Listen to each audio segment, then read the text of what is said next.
Ang bidyong ito ay nakunan sa isang CCTV nakatutok sa isang bakuran.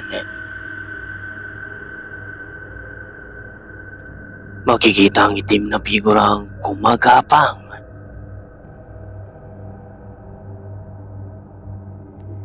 Maya't maya pa'y bigla na lamang itong tumayo at naglakad ng matuwid palayo.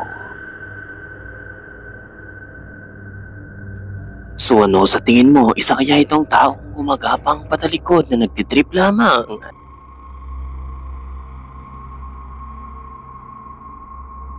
O maaaring isa itong extraordinary being tulad ng aswang na nagpanggap na isang tao.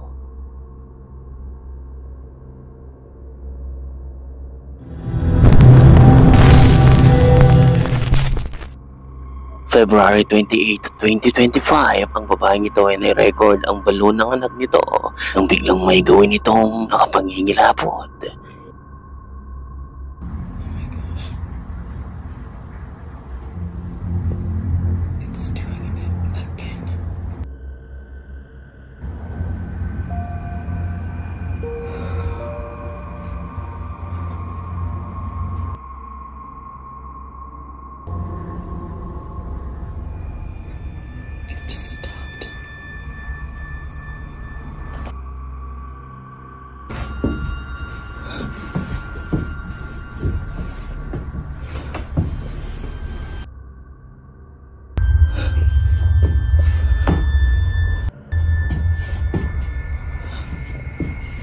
Sa hindi malaman na dahilan, ipalutang-lutang ang balon papunta sa isang basement.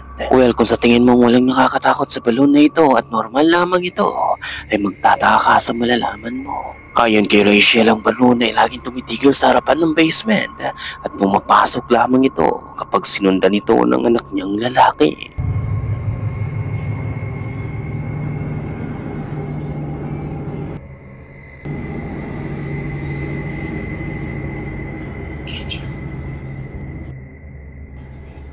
Andrew. Kung ang balon ay laging tumitigil sa entrance, ay sa pagkakataong ito makikita ang papasok na ang balon sa loob habang sinusundan ng anak nito. Maaaring isang draft o near flow ang nagiging dahilan ng paglutang ng balon at pagpasok nito. Pero ang nakapagtataka ay bakit palagi itong nananatili sa harap ng pintuan kahit na nakabukas ito. Ang balon ay palutang-lutang at papunta lamang sa iisang direksyon.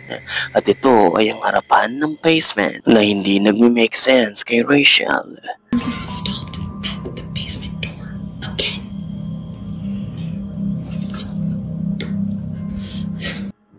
Pero hindi pa rito nagtatapos ang pangyayari dahil recently around 9:30 PM ng gabi ay biglang ito ang makakapture ni Rachel.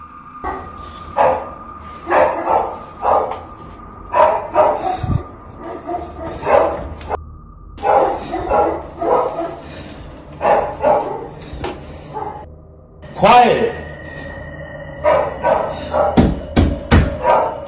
Maririnig ang pagtahol ng aso na tila ba may nakikita sa balon. Quiet!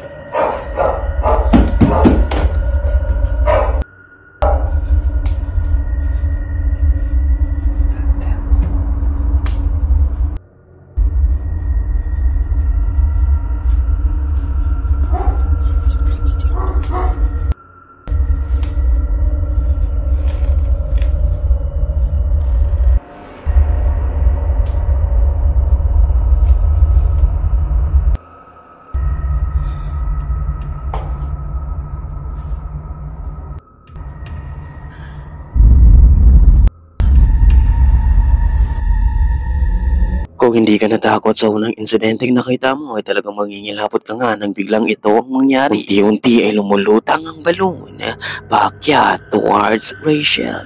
Nang tuluyan na nga itong makakyat sa hagdanan ay bigla na lamang itong tumigil. It defies the law of physics dahil tuluyan na nga itong tumigil at ang nakapangingilapot pa ay maririnig ang asong patahol-tahol na tila ba takot sa balon. Quiet!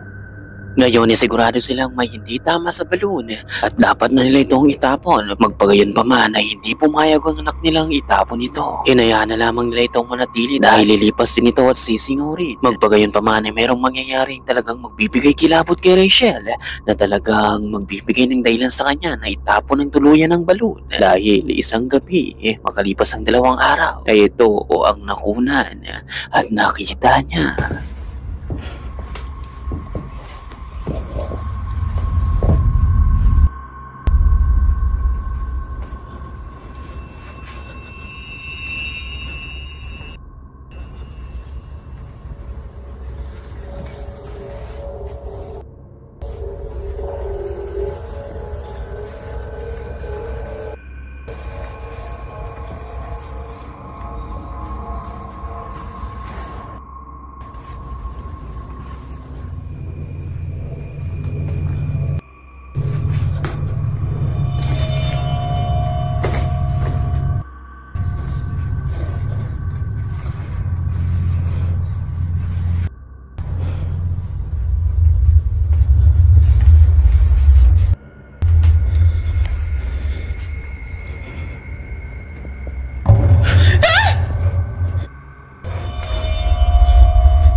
Mula sa itaas ng staircase, sa gilid ng pintuan, sa itaas nito ay makikita ang isang forehead na nakadungaw. Labis na nangilabot si Rachel at napasigaw sa nakita nito. Kung pagmamasdan ngang maigi ay isang figura ng tao ang siyang nasa itaas. May kita ang forehead at ang mga mata nito. Kung hindi man sila masyadong kumbinsido na maaaring may kapapalagan sa balon, pero ang isang ito ay talagang nagbigay ng kilabot sa kanila. Tila ba someone or something ang nagtatago sa loob ng basement. Maaari ding ito ang dahilan ng paglutang-lutang ng balon at palagi ang pagtigil nito sa mismong pintuan kung saan nakita ang imahe. Simula ng pangyayaring iyon, inagpa siya na nga si Rachel na ilak ang pintuan at hindi na ito muling buksan pa. Pero ano sa tingin mo ang nangyayari sa loob ng bahay nila? Ano o sino ang nakita niya? At ano ang talagang pakay nito sa anak nila? Gaya ng ibang video napapanood natin ay nanatili na lamang din itong misteryo.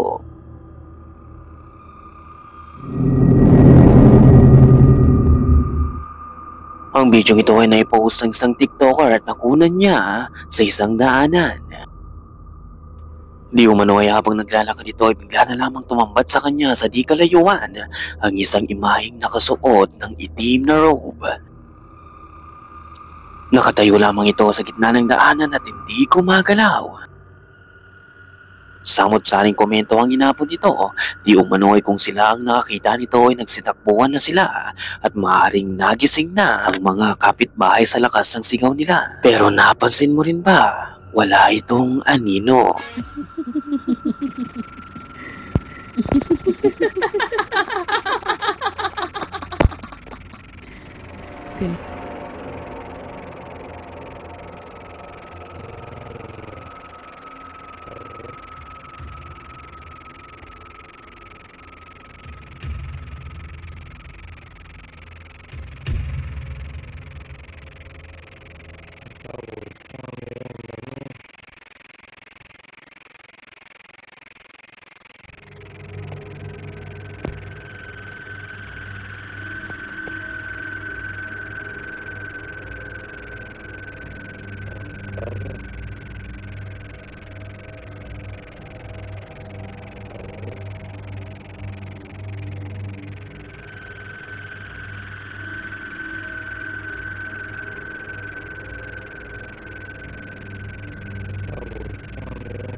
Well, as you can see ay bigla na lamang itong naglakad.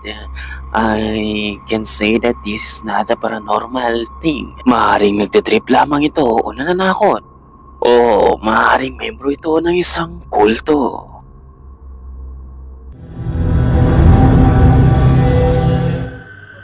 Ang lalaking ito ay di umano ay nakakaranas ng mga kababalagan. Ilang taon na sa pamamalagi nito sa kanyang tinitirahan. Di umano ay isang dark presence ang laging gumagambala sa kanya. Kaya naman kinunan niya ito ng video at hindi nga siya nagkamali. Paulit-ulit na lamang ito at talagang labis na siyang nangingilabot at hindi na makatulog. Isang gabi muli na naman itong nangyari. Madaling araw nang makarinig na naman siya ng kakaiba na nangyayari sa loob ng bahay niya. Pababa ito sa basement upang tingnan kung ano ito. At nang nasa baba na nga ito ng kadiliman ng basement, ay biglang ito ang masasaksiyan at makikita niya. Pero pues seamos sinceros, ¿no? Todos venimos a ver pues si pasa algo. La neta, ¿no? Pues venimos al morbo. Y si yo prendo la luz, pues obviamente se van a dar cuenta de mis paleros, ¿no? De mis actores. No, lo que pasa es que ya les había dicho, pareciese que cuando no hay luz y pongo nada más poquita luz, una, pues lo que busco es que dé más el aspecto de terror. Y dos, pues pareciese que lo que sea que se anda apareciendo aquí pues se alimenta como de oscuridad, no sé, ¿no? De hecho eso fue lo que ustedes pusieron, no yo. Es por eso, ¿no? Pero bueno, al final del día, como yo les digo, ¿no? No quieren creer, está chido, ¿no? No tengo ninguna bronca. Se escuchaban, les digo, voces, pero... ¡Ay, su puta madre!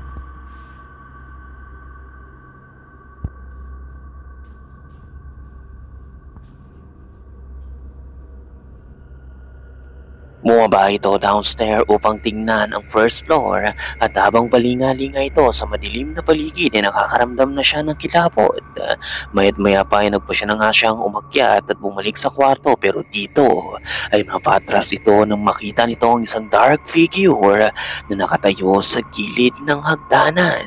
Sa takot nito ay napatras siya pero makalipas lamang ang ilang minuto ay nagpa siya na nga siyang muli itong tignan upang makakyat na siya at nawala na lang ang figura. Tila ba naglaho ito na parang pula. Pero hindi pa rito magtatapos ang mga kapapalagang makukunan niya mismo dahil muli ay magpaparamdam na naman ito at sa pagkakataong ito ay mas magiging intense sa pangyayari. Watch closely ka, multi. Adiós. El problema es eso, de cómo le voy a hacer para abrir ahí porque... Pues es que no tiene sentido, o sea, la neta, no sé cómo hacerle.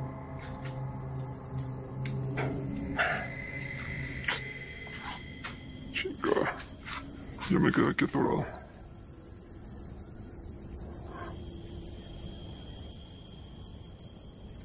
Solamente que me brinca a la casa de los vecinos. No, porque se van a enojar.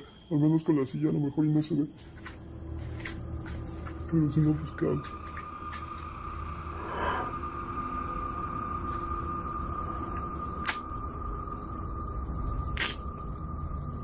Es que estoy pensando qué hacer. Y es que mi papá no está aquí en México ahorita, sino pues para decirle, ¿no? Que venga acá desde la casa, pero pues no se va a poder.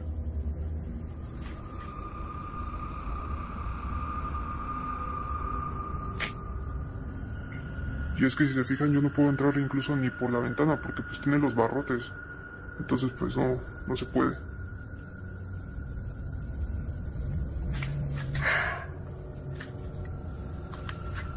O solamente que trate de brincarme. Solamente que agarre la escalera y suba hasta el techo y a ver si me puedo pasar del otro lado.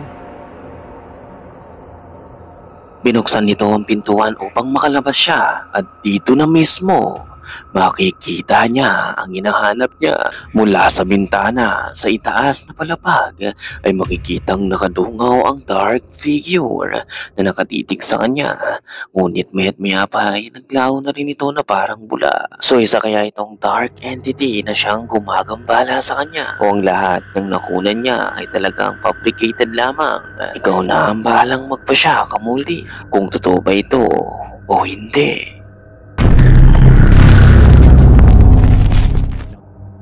Ang video ito ay nagmula sa isang construction worker na nagtatrabaho sa mismong bahay na ito at ayon sa kanya habang nagtatrabaho siya ay may matutuklasan nito na hindi man lang minensyon ng amo nito sa kanya. Apparently ay merong crossbase sa loob ng bahay na natatagpan ng mga flyhood. Dahil sa wala ring tao maliban sa kanya ay nagpasya siyang mag-explore sa loob ng closed room. Pero lingid sa kalaman niya ay sa itong malaking pagkakamaling magagawa niya. Ang mga susunod na video ay mismong video ni Elijah. Panurin mong maigi. But while I came across something that was really cool, and I feel like it sets this house apart.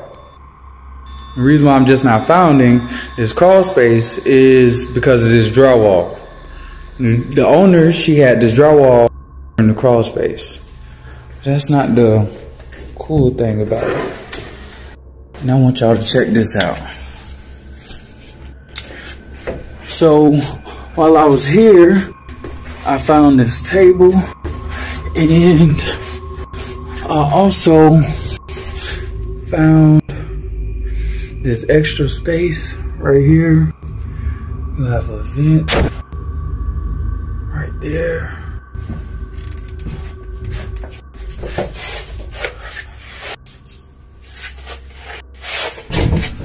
I think I just heard some footsteps.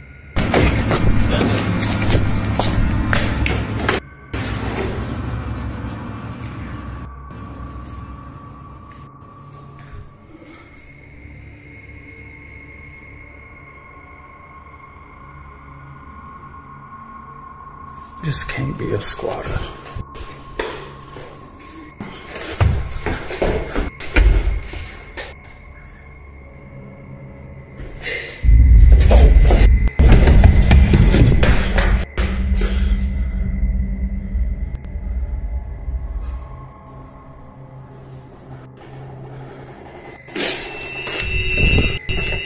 Ang inaakala nitong short clip video para sa kanyang Facebook group ay mapapalitan ng kilabot. Bigla na lamang siya nakarinig ng mga footsteps sa itaas na palapag. Ang nakakatakot pa ay nakarinig dito ng mga giggling and talking sounds sa paligid. Pero ang pinaka nakakatakot sa lahat ay ang biglang pagbukas ng pintuan ng crossbase. Hindi na nga nakapagtatakang napatakbo si Elijah ng napakabilis. Ngayon kung walang tao maliban kay Elijah sa loob, ay ano ang mga na-encounter niya? Ikaw, papasokin mo rin ba ang mga basement na inilihim sa'yo ng may-ari ng pinagtatrabahuan mo?